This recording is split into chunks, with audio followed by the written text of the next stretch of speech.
Hey guys, this is Interesting Andrew. We are continuing the Summa Theologica series. Today we're going to pick up on question 14, Article 10, page 185. The whole question, or a series of questions, um, was about God's knowledge and everything else, and I found it all, you know, not groundbreaking. We've already addressed that God's infinite and everything else. So, Article 10 asks whether God knows evil things, and I thought that was a lot more interesting.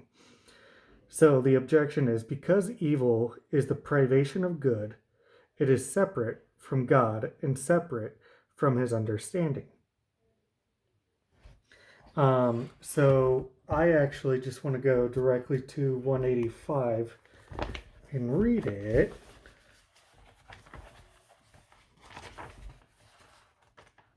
Which is right here. It says, whoever knows a thing perfectly must know all that can be accidental to it. Now, there are some good things to which corruption by evil may be accidental. Hence, God would not know good things perfectly unless he also knew evil things. Now, a thing is knowable in a degree in which it is. Hence, since this is the essence of evil, that is a privation of good, by the fact that God knows good things, he knows evil things also, as by light is known darkness. And he has a quote from Dionysius, says, God through himself receives a vision of darkness, not otherwise seeing darkness except through light. So because of the nature of his understanding, and knowing all goodness, he can know and understand evil. Just because it doesn't dwell in him or anything like that doesn't mean it would be like speaking a foreign language, so to speak. Because really, if you knew all the different dimensions of good, you could also infer what the evil would look like. So, yeah, I just say also in my own words, God knows evil by the fact it's the opposite of his design and by the opposite of good. Evil being the opposite of good can be fully understood by God because it's the absolute, or he is the absolute good. Thus, he can understand evil. Yeah, I mean, just because it's his opposite. And I just found that to be cool. And then question 15, Article 3, whether there are ideas of all things that God knows. So that is on page 203. Oops. So I just said read the answer in my notes because I couldn't add anything to it.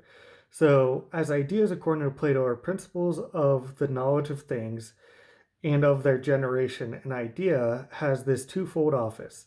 As it exists in the mind of God, so far as the idea is the principle of the making of things, it may be called an exemplar and belongs to practical knowledge. But so far as a principle of knowledge, it is properly called a type and may belong to speculative knowledge also.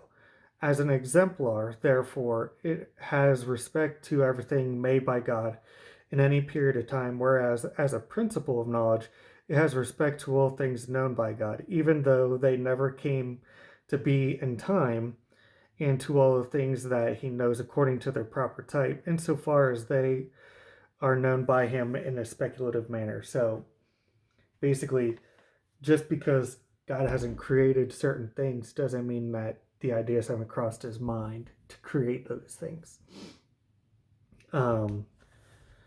He just chose it wasn't the right path. So that was interesting. And then we jump to question 16, Article 1 on page 206.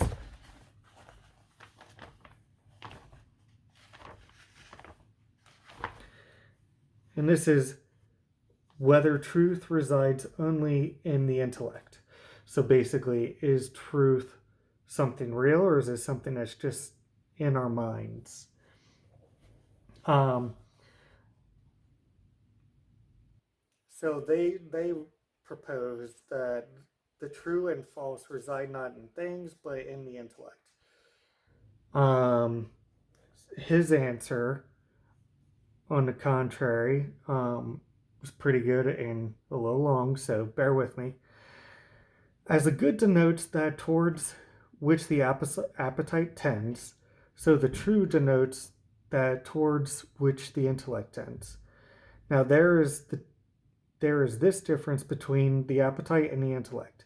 For any knowledge whatsoever, that knowledge is according as thing is known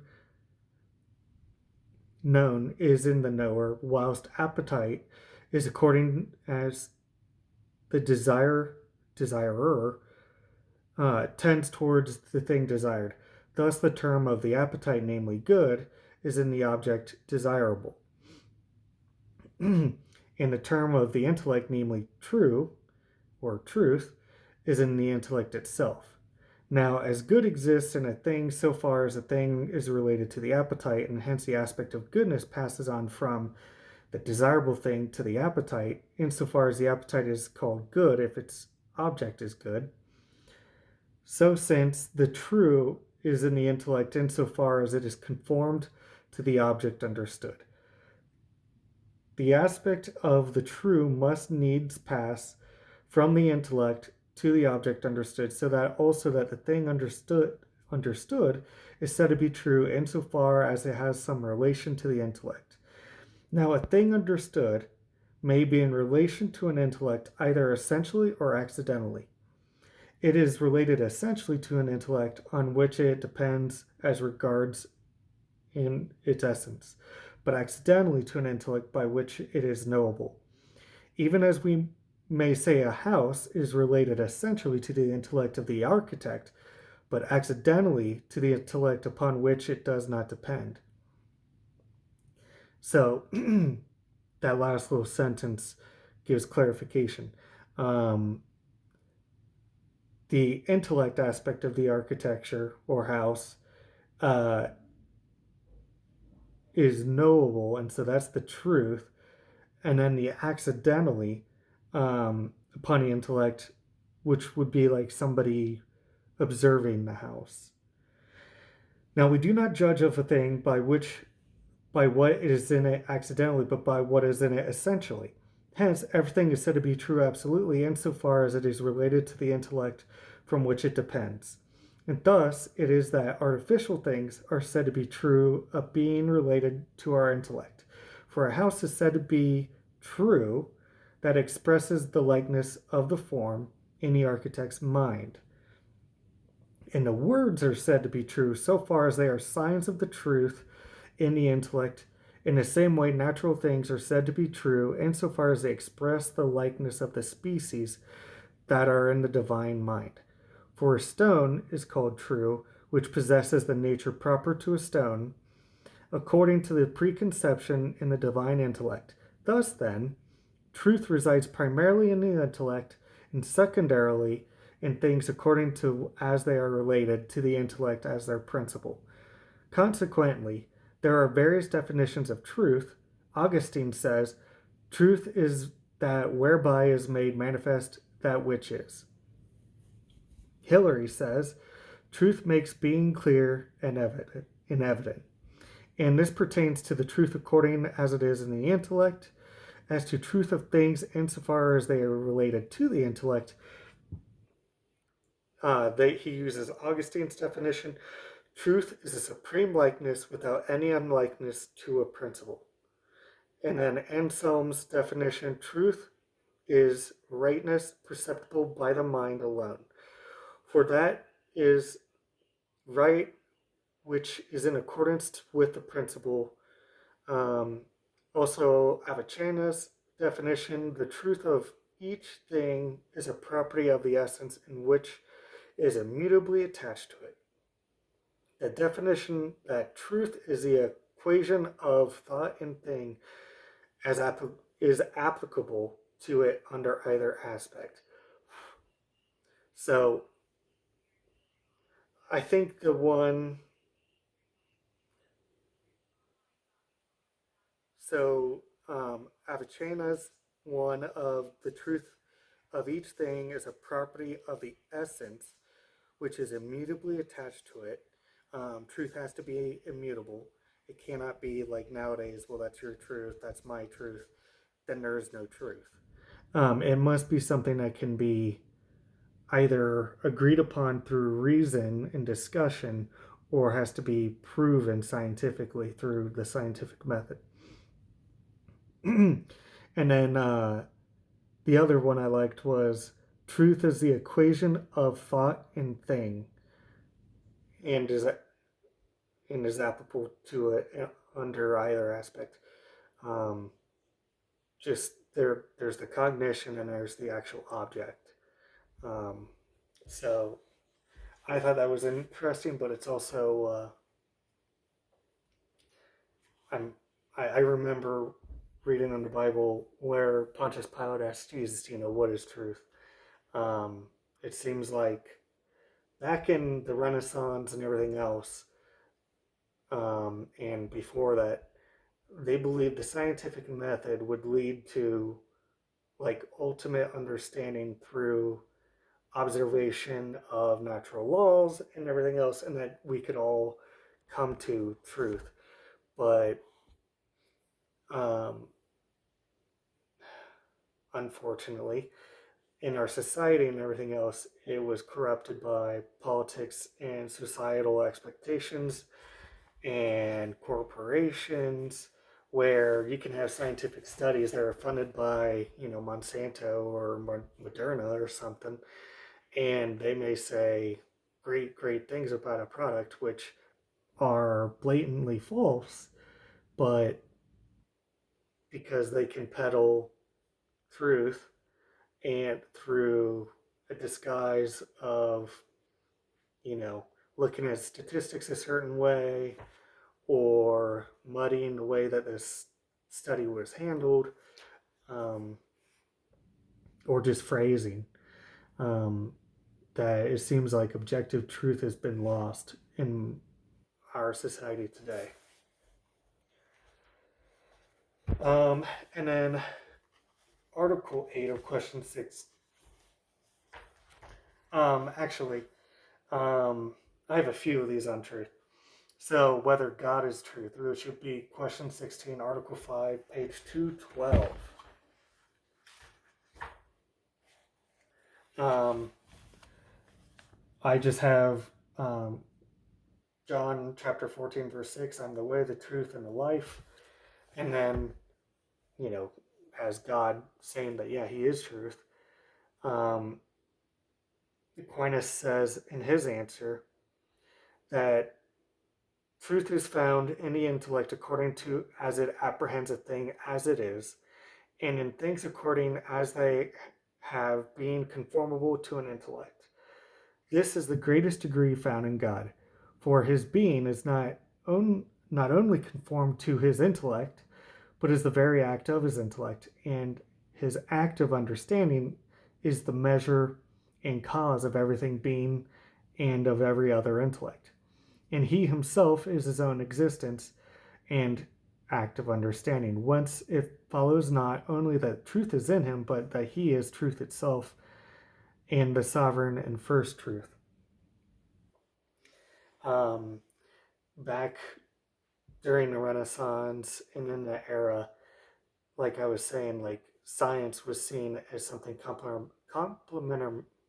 complementary to faith, and there's a huge push for understanding the world, and our modern world is or postmodern world is built upon that. But we kind of got lost along the way. Um, and then I have question 16, Article 8, which would be on page 217.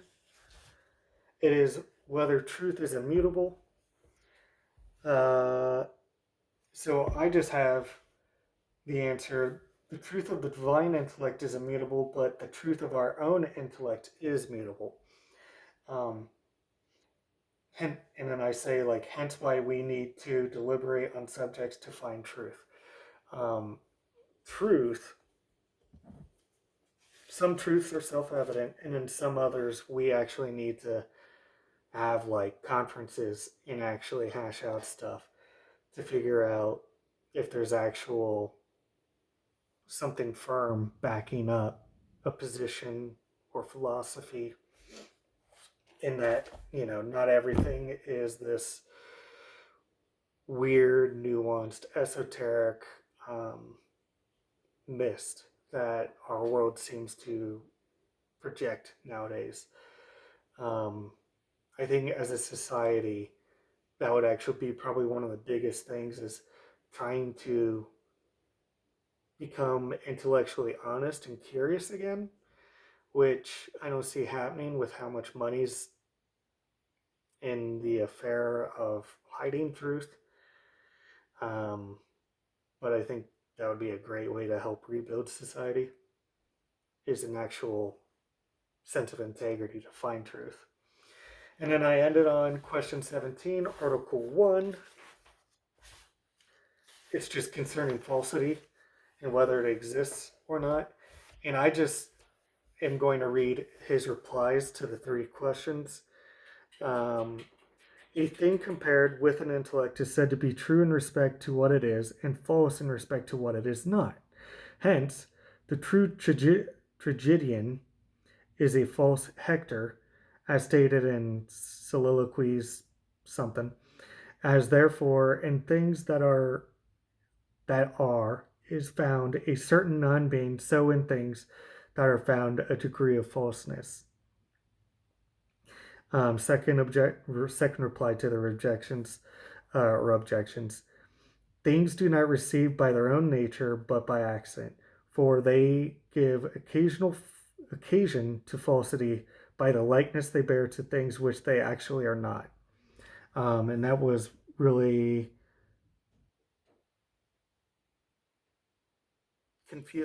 basically the objection to was about the confusion of species. Like when we go back to organization using scientific method, um, is only something giving false testimony of what it is would only be in our own confusion as to how to organize it when it comes to something scientific.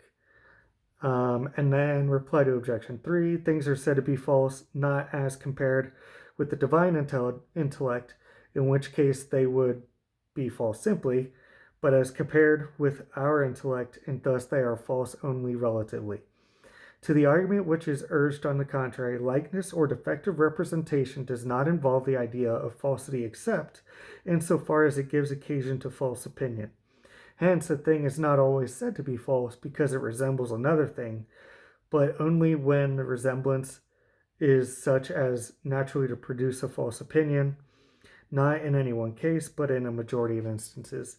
So, for something to be objectively false, it should not be under a subjective mistake or perception where other people wouldn't be confused by it.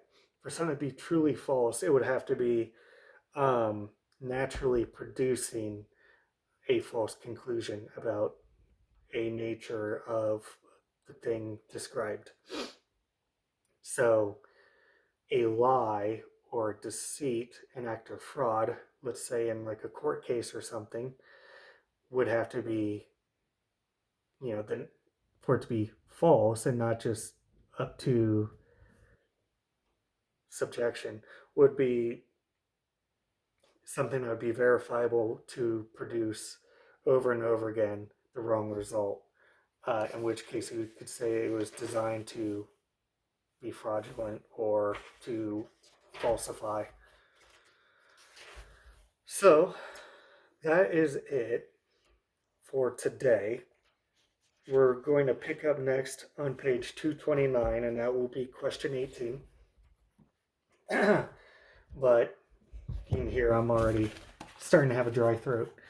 Um, Next, I'll be doing the history of England, but that's a different video. So I thank you guys for tuning in today, and I hope to see you on the next one.